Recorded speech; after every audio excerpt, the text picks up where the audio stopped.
Welcome to Global Education, SST Standard 9, Chapter 18, Wildlife, Gujarat State Board of School Textbooks.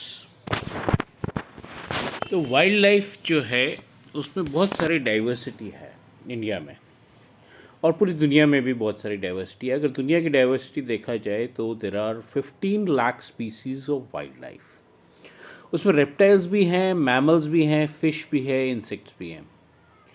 और अगर India की बात करी जाए तो इंडिया में 81,251 स्पीसीज़ हैं, और इंडिया आता है वर्ल्ड में 6 नंबर पे रिच इन बायो बायो और डाइवर्सिटी में भी 6 नंबर पे आता है, रिच इन बायोडाइवर्सिटी। इंडिया का फॉरेस्ट कवर बहुत कम है, जो होना चाहिए उससे बहुत कम है, लेकिन उसके अनुसार जितना कम कवर है उसके हिसाब से जो बायोडाइवर्सिटी है, वाइल्ड लाइफ की डाइवर्सिटी है, वो बहुत ज़्यादा है, और इसकी वजह से ये ज़्यादा ध्यान आकर्षित करती है, ज़्यादा नोटिसेबल होती है। डाइवर्सिटी है इंडिया के रिलीफ में। रिलीफ मतलब माउंटेन, डेजर्ट, इस तरह का different different topography, different different चीज़ें हैं इंडिया में, और क्लाइमेट भी बहुत फ़र्क होता है एरिया टू एरिया। जैसी टोपोग्राफी है वैसा क्लाइमेट है, तो उसी वजह से वाइल्ड लाइफ में भी बहुत ज़्यादा डाइवर्सिटी है। और डाइवर्सिटी ही नहीं है, सिर्फ एक्सप्लोरेशन भी चल रहा है न्यू स्पीशीज़ के लिए। कॉन्टीन्यूसली ये एक्सप्लोरेशन चल रहा है कि नई प्रजातियाँ जो है, न्यू स्पीशीज़ जो हैं एनिमल्स की, वो ढूंढी जाएं अलग अलग फॉरेस्ट में, और मिल भी रही हैं, ना सिर्फ इंडिया में बल्कि पूरी दुनिया में मिल रही हैं। एनिमल्स जो हैं वो जोग्राफिकल रीजन के अनुसार होते हैं। जैसे नेचुरल वेजिटेशन जोग्राफिकल रीजन के अनुसार होती है, उसकी कैरेक्टरिस्टिक्स उसके हिसाब से होती है। जहाँ कहीं पे ज़्यादा रेनफॉल होती है, कहीं पे माउंटेनियस रीजन है, कहीं पे कोल्ड रीजन है, कहीं पे हॉट रीजन है, तो वो सब जो भी कैरेक्टरिस्टिक है उस एरिया की, क्लाइमेट की, एरिया की, उसके हिसाब से ही वेजिटेशन होती है, और उसके हिसाब से ही जो है वाइल्ड लाइफ भी होती है। वाइल्ड लाइफ के एनिमल्स जो हैं उनकी स्पेशल कैरेक्टरिस्टिक्स उस रीजन के अनुसार ही होती है, और इंडिया के अंदर ये 9 जोन्स में डिवाइड करे गए हैं। वो 9 जोन्स हैं बेस्ड ऑन बायोडाइवर्सिटी, या फिर कह लीजिए कि जूलॉजिकल जोग्राफिकल एरिया के अनुसार। जू जो होता है दैट इज़ जूलॉजिकल गार्डन, तो जू वर्ड से आता है जू जोग्राफिकल एरिया। अभी 9 एरियाज़ जिसके अंदर इंडिया की बायोडाइवर्सिटी को डिवाइड करा गया है वो है: number 1 Himalayas, number 2 Ladakh dry cold area, number 3 forested region of lower Himalayas, number 4 highlands without forest cover in upper Himalayas. फिर नंबर 5 पे आता है नॉर्दर्न प्लेन्स, नंबर 6 पे डेजर्ट्स ऑफ राजस्थान, नंबर 7 पे पेनिनसुलर प्लाटो, नंबर 8 पे सी कोस्ट, नंबर 9 पे Nilgiri hills. Diversified wild life of India, vast background and habitation of wild life in India. India की जो वास्ट हैबिटेशन और वाइल्ड लाइफ में जो vast वो है डाइवर्सिटी है, वो किन किन कारणों से है। वो कारण है, जैसे इंडिया का जो टोपोग्राफी है वो कहीं पर पॉइंट वाइज अगर हम चले तो नंबर 1 एलुवियल प्लेन्स आते हैं, नंबर 2 पेनिनसुलर प्लाटो आता है, नंबर 3 माउंटेनियस रीजन आता है, नंबर 4 स्वैम्पी एरिया आता है जहाँ पे दलदल है, नंबर 5 पे आता है सी कोस्ट, नंबर 6 पे डेंस रेन फॉरेस्ट, नंबर 7 पे कॉनिफरस फॉरेस्ट इन हिमालयाज, नंबर 8 पे डेसिडियस फॉरेस्ट, नंबर 9 पे अदर हायर रीजन्स, नंबर 10 पे dry cold regions of Himalayas, सूखे भी और ठंडे भी जैसे लद्दाख, नंबर 11 पे डेजर्ट्स, रेगिस्तान जैसे थार। इस तरीके से अलग अलग टोपोग्राफिकल एरियाज़ में अलग अलग कैरेक्टरिस्टिक्स रही हैं। तो diversified wild life of India, Indian wild life जो है वो उसमें क्या कुछ आता है, बहुत सारी चीज़ें आती हैं। अगर हम पॉइंट वाइज चले तो अगेन इसमें नंबर 1 पे आता है Asian elephant, peninsular rain forest में मिलता है ये, one horn rhino Brahmaputra river swamps में मिलता है। नॉर्थ ईस्ट में स्नो लेपर्ड हायर हिमालयाज़ में, वाइल्ड गोट जम्मू कश्मीर में, मस्क डियर जिसकी नाभि में से मस्क की स्मेल आती है वो भी जम्मू कश्मीर में, Indian bison, Indian wild buffalo central India West Bengal में, tiger central India West Bengal. भाई वाइल्ड बफेलो होएगी तभी तो टाइगर खाएगा उसको, नहीं तो टाइगर अकेला कहाँ से जिए पाएगा। तो दोनों के दोनों सेंट्रल इंडिया और वेस्ट बंगाल। फिर गुडगर जो है ये इसको वाइल्ड एस यानी कि गधा लिटिल रन ऑफ कच्छ में मिलता है। Flamingo waterlogged greater Rann of Kutch में, ग्रेट इंडियन बस्टर्ड ग्रासलैंड्स में, फ्लाइंग स्क्विरल वेस्टर्न घाट्स के डेंस फॉरेस्ट में, निकोबारी डव नाम ही सजेस्ट कर देता है कहाँ पे मिलेगा, और रेयर स्पीसीज़ है, एक्सटिंक्शन के बहुत पास में है, बहुत ही नायाब है। तो निकोबार आइलैंड्स यानी कि Andaman and Nicobar islands. Rare species of corals gulf of Kutch, Lakshadweep islands. 14 number पे आता है king cobra, python, krait, snakes बहुत सारी प्रजातियों के, मेनी टाइप्स ऑफ स्नेक्स। 18 पे सी स्नेक्स जो सी कोस्ट पे होते हैं, इगुआना, फिर डॉल्फिन, शार्क, डुगांग हो गया sea cow, octopus, whale, variety of fishes, बहुत सारे तरीके की फ़िश। फिर आता है 26 में migratory birds from cold regions, ये भी वाटरलॉक्ड एरियाज़ में आ जाते हैं, जैसे Siberian crane, pelican, Tibetan duck, कुंच, कारकरा, इस तरह से बहुत सारी और चीज़ें। फॉरेस्ट एनिमल्स जो कि एग्रीकल्चरल एरिया में आ जाते हैं, जैसे fox, wolf, nilgai, deer, mongoose, rabbits, wild hog, hedgehog, और भी इस तरह के बहुत सारी चीज़ें आ जाती हैं। फिर पॉइंट नंबर 28 पर आता है वाइल्ड बर्ड्स जो कि एग्रीकल्चर एरिया में देखे जाते हैं कई बार, जैसे नाइटिंगेल, पैरट, पीकॉक इंडिया की नेशनल बर्ड भी है, वीवर बर्ड, चिबारी, पिलाक, वल्चर, कबार, ढोर बागला, इस तरह से बहुत सारी चीज़ें हैं जो वाइल्ड बर्ड्स होते हुए एग्रीकल्चरल एरिया में आ जाती हैं। अब हम आते हैं इंडियन वाइल्ड लाइफ के ऊपर, जैसे क्रेन जो है वो लार्जेस्ट बर्ड इन इंडिया है। फिर फुल सुंघानो जो है वो स्मॉलेस्ट बर्ड इन इंडिया है। Bird wing largest butterfly in India है और ये साउथ इंडिया में पाई जाती है। सिरास जिवल जो है ये स्मॉलेस्ट बटरफ्लाई है इंडिया की। वाइल्ड लाइफ को हमारे को प्रिजर्व करने की ज़रूरत है। क्यों प्रिजर्व करें, हमारे को क्या ज़रूरत है, हम टाइगर को, लायन को, एलिफेंट को क्यों प्रिजर्व करें। भाई पिछले 100 साल पहले अगर आप देखोगे ना तो इंडिया भर में thousands and thousands of tigers थे, लोग मारते थे उनको, शिकार करते थे। 2014 में ministry of forest and environment ने बताया कि इंडिया में सिर्फ 2226 टाइगर्स हैं।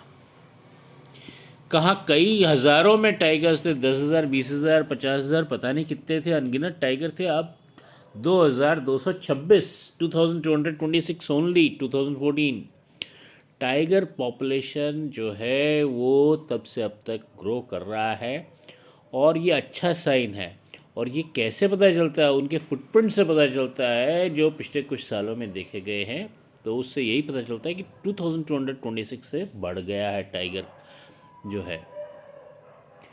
फिर आते हैं हम एशियाटिक लायंस कहाँ पे मिलते हैं आज के दिन में, वो गिर फॉरेस्ट गुजरात में मिलते हैं, जो जूनागढ़ के पास में, जूनागढ़ में ही है बल्कि। ये एक समय था जब ये ईरान तक देखे जाते थे पूरे इंडिया में, और सारे के सारे और भी कंट्रीज़ में, गल्फ़ में, सब जगह देखे जाते थे, ईरान तक। तो अब जो है ये सिर्फ गिर में ही देखे जाते हैं और कहीं नहीं। और गिर भी कहाँ पे, गुजरात में, इंडिया में। 523 काउंट है प्रोटेक्शन मेजर्स के बावजूद, इनको इनको बचाने की पूरी कोशिश के बावजूद सिर्फ 523 का काउंट है। और ये अब आते हैं एशियाटिक चीता पे। एक समय था जब चीता जो था इंडिया भर में देखा जाता था, बहुत ज़बरदस्त इसका शिकार किया जाता था। चीता आपको और भी पता होगा कि फास्टेस्ट एनिमल ऑन फोर है, सबसे तेज़ भागने वाला, शॉर्ट डिस्टेंस अगर देखा जाए तो सबसे तेज़ भागने वाला है। और 20th सेंचुरी की जो हमने आपको बात बताई कि भरा हुआ था इंडियन फॉरेस्ट चीता से, आज के दिन एक्सटिंक्ट है इंडिया में, एक भी नहीं है इंडिया को अब भी, जो आपकी बुक में नहीं लिखा हुआ है। और जो आज की खबर है, मतलब पिछले कुछ महीनों की खबर है, पिछले 5-6 महीनों की खबर है, इंडिया को इंपोर्ट करना पड़ रहा है अफ्रीका से चीता को। फिर हम आते हैं क्रेन्स पर। ये गुजरात में बहुत ज़्यादा देखी जाती हैं। एक समय था कि ये बहुत ही ज़्यादा देखी जाती थी, अब ये बहुत कम रह गई हैं क्रेन्स भी। फिर वल्चर्स, वल्चर्स तो एक तरीके से ख़त्म ही हो गई हैं। जो मीट ये खाती हैं, ये हमारे इकोलॉजिकल सिस्टम को क्लीन अप करने के लिए बहुत अच्छी चीज़ है, क्योंकि जो भी किसी एनिमल की डेड बॉडी रहती है तो वो आके उसको खा जाती हैं, और स्कैवेंजर्स होती है तो वो खा जाती है और ख़त्म कर देती हैं उसकी, उसके ऊपर सारा मांस ख़त्म कर देती हैं, बाकी जो बचता है सिर्फ हड्डियाँ बचती हैं। तो लेकिन अब आजकल जो है, जो दूध वाले एनिमल्स हैं जैसे गाय, बकरी, ये सब भैंस, ऐसे सब मिल्च एनिमल्स जिसको कहते हैं, वो जब बीमार होते हैं तो उनके ट्रीटमेंट में उनको एक ड्रग दिया जाता है, डाई डाइक्लोफेनाक। और वो जो ड्रग है वो जब उनको दिया जाता है और ये वल्चर्स आके उनका मांस खाते हैं, अगर वो मर जाते हैं तो उनका मांस खाते हैं वल्चर्स, तो उसमें इनको कुछ प्रॉब्लम हो जाती है, तो उसकी वजह से ये नहीं बच पाती हैं वल्चर्स, और वल्चर्स ख़त्म हो जा रही है और ये एक्सटिंक्शन के बहुत पास में है। फिर शाम गरुड़, ईगल होती है एक तरीके की, ये माउंटेन में रहती है, माउंटेनियस फॉरेस्ट में रहती है गुजरात के। आजकल ये रेयरली देखी जाती है, ये भी एक्सटिंक्शन के बहुत पास में है, एक्सटिंक्शन होने की कगार पे ही है। चिलोत्रो, ये साबरकांठा डिस्ट्रिक्ट में तालुका विजयनगर में देखा जाता था, लेकिन अब ये बहुत ही कम देखा जाता है, ये भी एक्सटिंक्शन होने की कगार पर ही है। Wild life need for conservation, wild life को क्यों बचाया जाए? वाइल्ड लाइफ इंसेपरेबल पार्ट्स हैं लिविंग ऑर्गेनिज्म के। फूड चेन तो आपने सुना होगा, जब आप बच्चे से तब से आप सुनते आ रहे हो कि छोटा जानवर घास खाता है, उससे बड़ा जानवर उस छोटे जानवर को खाता है, उससे बड़ा जानवर उसको खा जाता है, इस तरह से कर कर आके शेर ये सब पे जाता था। वैसे ही छोटी मछली बड़ी मछली, मतलब बड़ी मछली छोटी मछली को खाती है। वो एनिमल्स, मतलब पानी के जानवर, लैंड के जानवर, और उसी तरह से हवा के जानवर, बर्ड्स के बारे में, इंसेक्ट्स के बारे में फूड चेन तो आपने सुना ही होगा और पढ़ा भी होगा। तो वो फूड चेन का बहुत ही इम्पोर्टेंट पार्ट है वाइल्ड लाइफ। तो वाइल्ड लाइफ अगर ख़त्म हो जाती है तो पूरी फूड चेन इफ़ेक्ट हो जाती है, और पूरी फूड चेन इफ़ेक्ट होने से इंसान जो है, ह्यूमन बीइंग, वो भी इफ़ेक्ट होता है। और वाइल्ड लाइफ के नंबर्स जो हैं पिछले कुछ सालों में बहुत ड्रास्टिकली कम हो गए हैं, और ये मैटर ऑफ ग्रेट कंसर्न है, और मैंने इसको लाल अक्षरों में लिखा हुआ है कि मैटर ऑफ ग्रेट कंसर्न है कि बहुत ड्रास्टिकली वाइल्ड लाइफ के नंबर्स कम हो रहे हैं। कारण क्या है इसके कम होने के? कोई तो कारण होएगा। चलिए कारण देखें तो क्वालिटी ऑफ एनवायरनमेंट जो है वो रिड्यूस होता जा रहा है, पॉल्यूशन इतना है, आदमी आदमी है मेन कारण, हर चीज़ के पीछे आदमी है। आदमी और उसकी भूख और उसकी प्यास और उसकी लालच, greed of humans, endless greed of humans, कभी ना ख़त्म होने वाला लालच इंसान का, तरक्की की तरफ बढ़ते हुए कदम इंसान के वो तरक्की खुद की कर लेता है, लेकिन इन मासूम बेजुबान जानवरों का क्या होता है? फॉरेस्ट गया तो ये भी गए। इम्बैलेंस्ड एनवायरनमेंट, वैसे ही आपको पता है कि फॉरेस्ट कवर में इंडिया बहुत ख़राब पोजीशन पे है। जो स्टिपुलेटेड था 33%, उसके बदले में 23% ही था, और गुजरात में तो 10% था forest cover.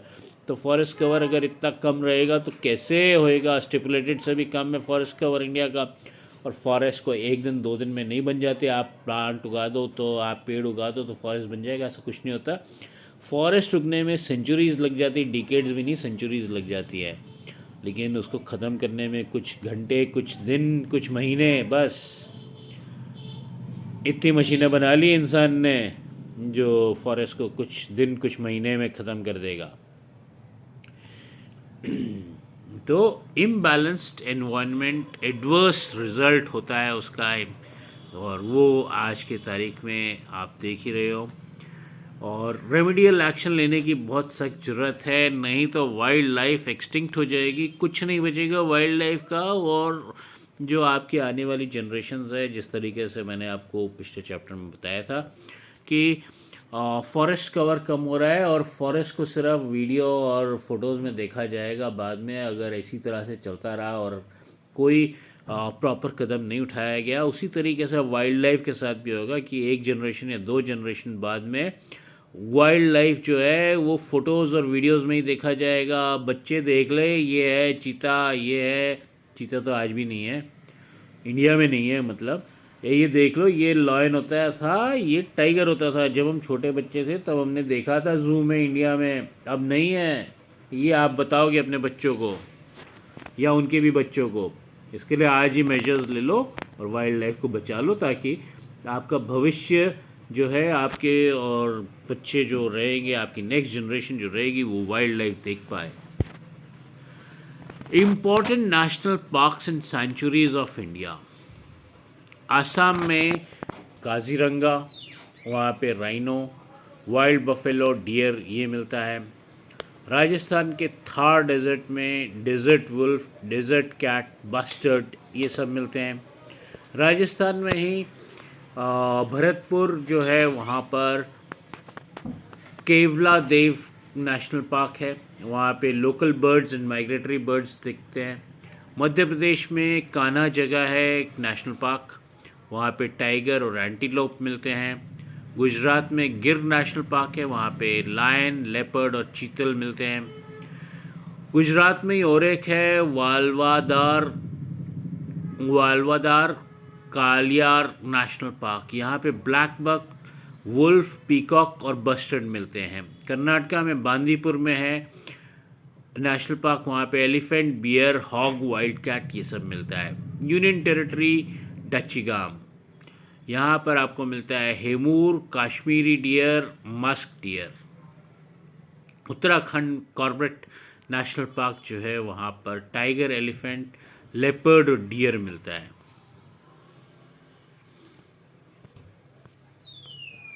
Dangers to wildlife. सबसे बड़ा डेंजर तो ह्यूमन ही है, उसकी ग्रीड, उसका लालच, उसकी डेवलपमेंट की आग कि मेरे को और तरक्की करनी है, लेकिन वो तरक्की जो है वो ये फॉरेस्ट और वाइल्ड लाइफ के ऊपर से होके गुजर रही है, उनको कुचल के, उनको मार के, उसको एक्सटिंक्ट करके हो रही है। ह्यूमन एक्टिविटीज़ फॉरेस्ट में और उससे वाइल्ड लाइफ पे और फॉरेस्ट पे दोनों पे बहुत बुरा असर होता है। फॉरेस्ट एरिया कॉन्टीन्यूसली डिक्रीज करता जा रहा है, कम होता जा रहा है, श्रिंक करता जा रहा है, ख़त्म होता जा रहा है। प्लांट्स, ट्रीज, एनिमल्स सब एक्सटिंक्ट होते जा रहे हैं, और सब क्यों? इंसान की वजह से। जो कार्निवोरस एनिमल्स हैं उनको उनका नेचुरल खाना नहीं मिल पा रहा है। बहुत ज़्यादा हंटिंग हो रही है। हंटिंग यानी कि शिकार, किस चीज़ के लिए? स्किन के लिए, एनिमल की स्किन, उनके मीट, उनके दांत, उनके बाल, उनकी फर, उनके हड्डियों के लिए। बहुत ज़्यादा ग्रेजिंग होती है। ग्रेजिंग मतलब भेड़ बकरियों को चराने के लिए, गाय, भेड़, बकरी, भैंस, इनको चराया जाता है, और चराया जाता है तो पूरी की पूरी जंगल की घास खाली कर दी जाती है। हर्बीवोर डोमेस्टिक एनिमल्स को जाके जंगलों में चरा दिया जाता है। वाइल्ड लाइफ जो है वो अपना नेचुरल हैबिटेट, अपना असली घर जो उनका नेचुरल घर है वो खोती जा रही है। वाइल्ड लाइफ की कोई सुरक्षा नहीं है और डिक्री फॉरेस्ट एरिया घटता जा रहा है। एनी वाइल्ड एनिमल्स जो है वो ह्यूमन सेटलमेंट्स के पास आ जाते हैं। क्यों? क्योंकि वाइल्ड उनका फॉरेस्ट एरिया घटेगा तो कहाँ जाएंगे? वो भी तो पॉपुलेशन उनकी ज़्यादा है, तो वो ह्यूमन सेटलमेंट्स के पास आएंगे, जहाँ पे इंसानी बस्तियाँ हैं वहाँ पर आएंगे। वहाँ पे कॉन्फ्लिक्ट होता है इंसान वर्सेस वाइल्ड का, वाइल्ड एनिमल्स का। तो उसमें कौन जीतता है? उसमें जीतेगा तो कौन? ह्यूमन रेट जो है वो एनिमल्स को मार ही देती है और वाइल्ड लाइफ की डिस्ट्रक्शन हो जाती है। एक्सटिंक्शन तक की डिस्ट्रक्शन हो जाती है वाइल्ड लाइफ की। सिर्फ एक दो को नहीं मारते, एक्सटिंक्शन तक ले जाते हैं। एलिफेंट्स जो है वो south and south east India में खाने की वो तलब से खाने को ढूंढते हुए एग्रीकल्चरल फील्ड में आ जाते हैं और वहाँ पे वो बहुत ही हैवॉक क्रिएट करते हैं, बहुत ही डरावना सीन क्रिएट कर देते हैं। लोग डर जाते हैं उनको देख के। लेपर्ड जो है सौराष्ट्र और साउथ गुजरात में वो भी खाने के चक्कर में एग्रीकल्चरल फील्ड के पास में आ जाते हैं और उनका भी वही हर्षद होता है, उनको भी मार दिया जाता है। वुल्फ जो है नॉर्थ ईस्ट गुजरात में वो भी वही करता है कि खाने की फिराक में वो एग्रीकल्चरल फील्ड के पास आ जाता है। अल्टीमेटली होता है क्या उसके साथ? गुजरात के अगर फैक्ट्स देखें तो डोमेस्टिक स्पैरोज जो है उसमें बहुत शार्प डिक्रीज़ हुआ है, बहुत कम होती जा रही हैं, बहुत तेज़ी से कम हो रही हैं।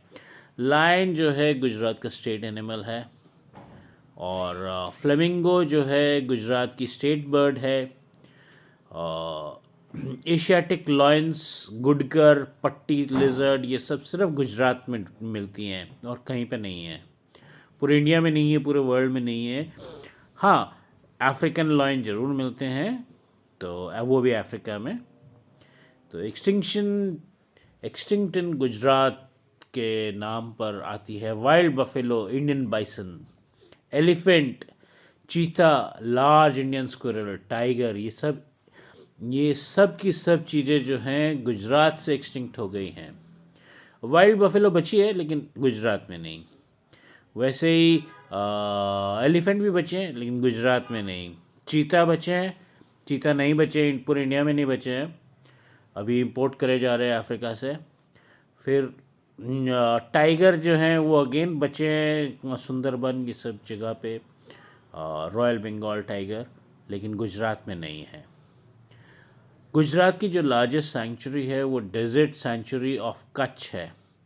स्मॉलेस्ट सेंचुरी गुजरात की जो है वो पोरबंदर बर्ड सेंचुरी है।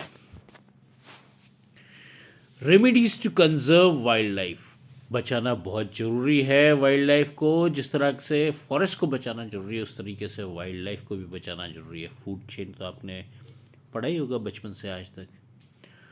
तो क्या क्या चीज़ें करी जा सकती हैं? सबसे पहले तो लॉन्ग टर्म प्लान बनाना पड़ेगा। फॉरेस्ट एरिया को इंक्रीज़ कैसे करें, या चलो इंक्रीज़ करने में तो सेंचुरीज लग जाएंगी, कम से कम उसको कंजर्व करें। कैसे करें?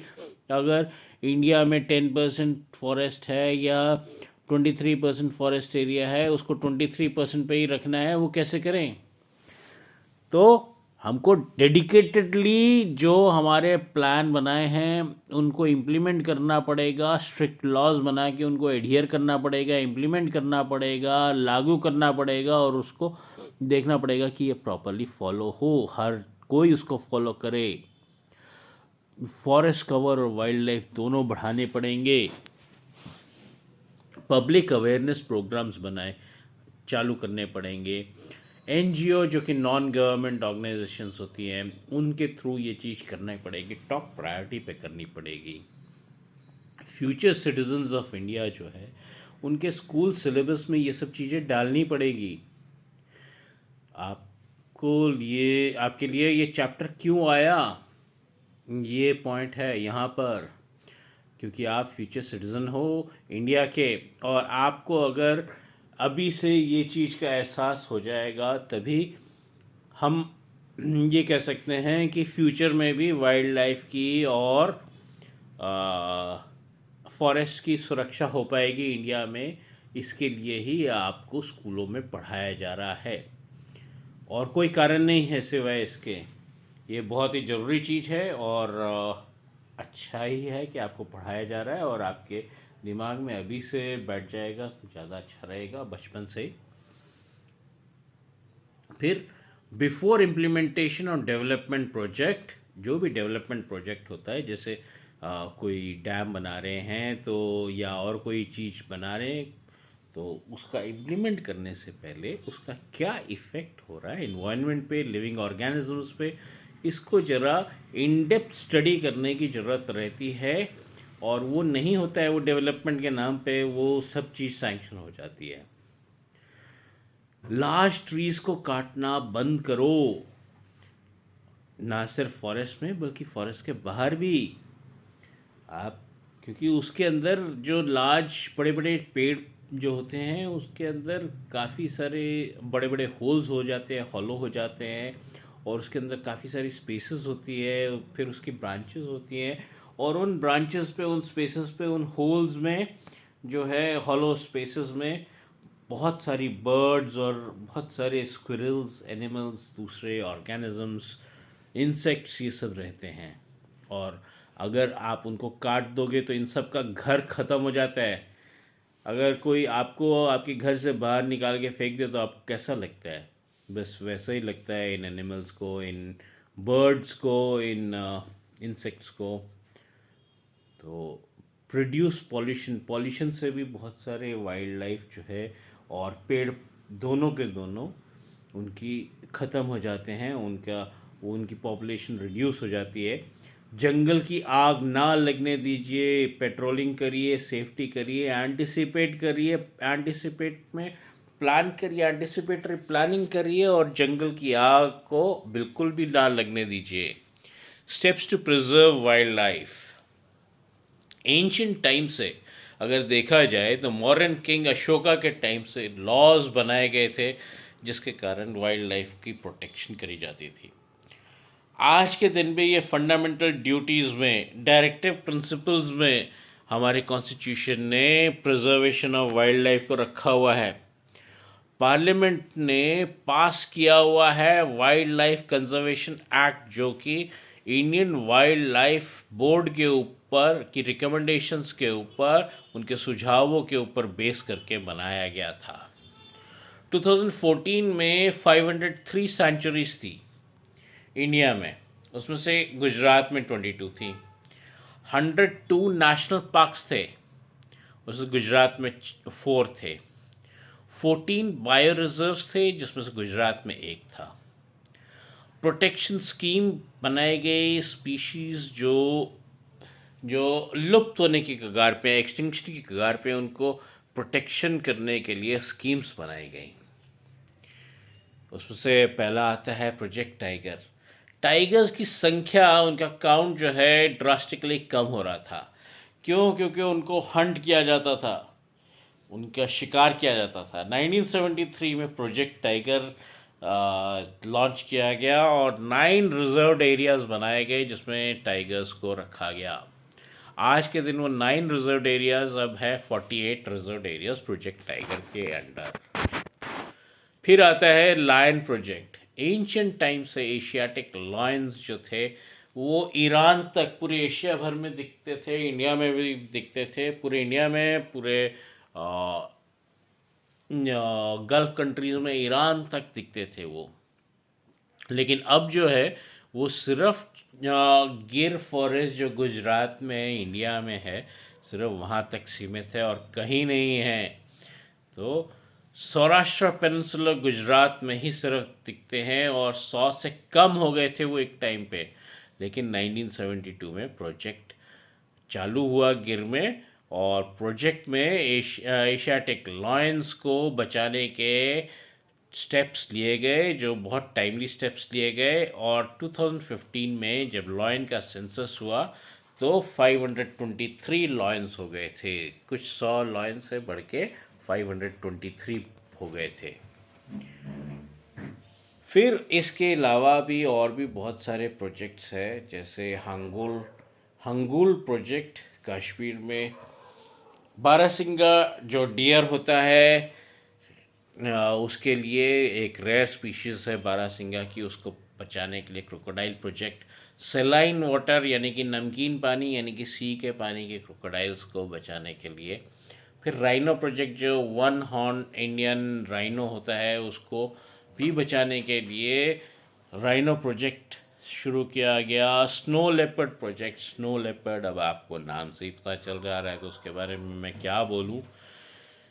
Success of conservation projects dependent upon, क्यों सक्सेस होंगे प्रोजेक्ट्स ये? सिर्फ प्रोजेक्ट बनाने से क्या कुछ हो जाता है? बच जाएगी वाइल्ड लाइफ, मैंने प्रोजेक्ट बना दिया, बचा लो वाइल्ड लाइफ को? कोई नहीं बचा सकता जब तक उसको स्ट्रिक्टली एडहियर, एडमिनिस्टर, इम्प्लीमेंट नहीं करें तब तक कुछ नहीं होएगा। लोग मारते रहेंगे, हंटिंग करते रहेंगे, सरकार सोचेगी कि मैंने लॉ बना दिया है सब कुछ ठीक हो जाएगा, कुछ नहीं होएगा, उसको इम्प्लीमेंट करना पड़ेगा। किसी ने मारा तो उसको ऊपर एक्शन लो। पहली बात तो मारने मत दो किसी वाइल्ड लाइफ को, लेकिन अगर मार भी रहा है तो उसके ऊपर स्ट्रिक्ट एक्शन लो, पकड़ो उसको, ढूंढो उसको, पकड़ो। Strict determination of government and society, सिर्फ गवर्नमेंट नहीं सोसाइटी को भी अपनी तरफ से पूरी प्रोटेक्शन देनी पड़ेगी वाइल्ड लाइफ को। टाइमली स्टेप्स, समय पर स्टेप्स लो, सही दिशा में स्टेप्स लो। अपनी लालच और ग्रीड को और डेवलपमेंट को सिर्फ मत देखो। कमिटमेंट की मोटो होनी चाहिए एनवायरनमेंट प्रोटेक्शन के लिए डेवलपमेंट के साथ में। ये नेशनल पार्क्स और वाइल्ड लाइफ सेंचुरीज़ का मैप है इंडिया का, ये आपकी बुक से दिया गया है, कोई सेपरेट चीज़ नहीं है। यहाँ पे जो पर्पल से राउंड हैं वो वाइल्ड लाइफ सेंचुरीज़ के लिए हैं, जो पिंक कलर के स्टार्स हैं वो बर्ड सेंचुरीज़ के लिए हैं, और जो ग्रीन कलर के पिरामिड्स हैं, ट्रायंगल्स हैं, वो नेशनल पार्क्स के लिए हैं। तो यहाँ पे आप देख लीजिए कहाँ कहाँ पे नेशनल पार्क्स हैं, कहाँ कहाँ पे वाइल्ड लाइफ सेंचुरीज़ है, कहाँ कहाँ पे बर्ड सेंचुरीज़ हैं। काफ़ी सारी हैं इंडिया में, लेकिन फिर भी कम है। आगे बढ़ते हैं। National parks of Gujarat. National parks जो गुजरात में हैं वो सबसे बड़ा पार्क जो है वो जूनागढ़ में गिर नेशनल पार्क है। 1975 में ये इस्टेब्लिश करा गया। 258.71 स्क्वायर किलोमीटर में फैला हुआ है। यहाँ पे लॉयन, लेपर्ड, चीतल, हाइना, एंटीलोप, चिंकारा, क्रोकोडाइल, ये सब एनिमल्स रहते हैं। फिर आते हैं हम भावनगर के ब्लैक बक नेशनल पार्क। ये 1976 एक साल बाद इस्टेब्लिश किया गया। ये काफ़ी छोटा है, 34.08 किलोमीटर्स का ही है, स्क्वायर किलोमीटर्स। यहाँ पे रहते हैं ब्लैक बक, वुल्फ, खाडमोर, बस्टर्ड। फिर आते हैं हम नवसारी पे। ये भी एक छोटा सा पार्क है, 23.99 स्क्वायर किलोमीटर्स का। इसको इस्टेब्लिश किया गया 1979 में। इसका नाम है वसंदा वांसदा नेशनल पार्क। यहाँ पे आपको मिलते हैं लेपर्ड, हाइना, चित्तल और चौसिंगा। फिर आते हैं हम गल्फ ऑफ कच्चाम नगर में। ये यहाँ पे बहुत बड़ा एरिया है, गिर से तो कम है, 162.89 स्क्वायर किलोमीटर्स का। इसको 1982 में इस्टेब्लिश किया गया था और ये है मेरीन नेशनल पार्क। यहाँ पे seahorse, corals, jellyfish, octopus, oyster, dolphin, dugong, ये सब चीज़ें मिलती हैं। तो इसी के साथ हम एंड पर आ रहे हैं। And until the next chapter, see you all, best of luck. Wildlife और फॉरेस्ट को जरूर प्रिजर्व करने में अपना योगदान दीजिएगा। That's all for now, bye.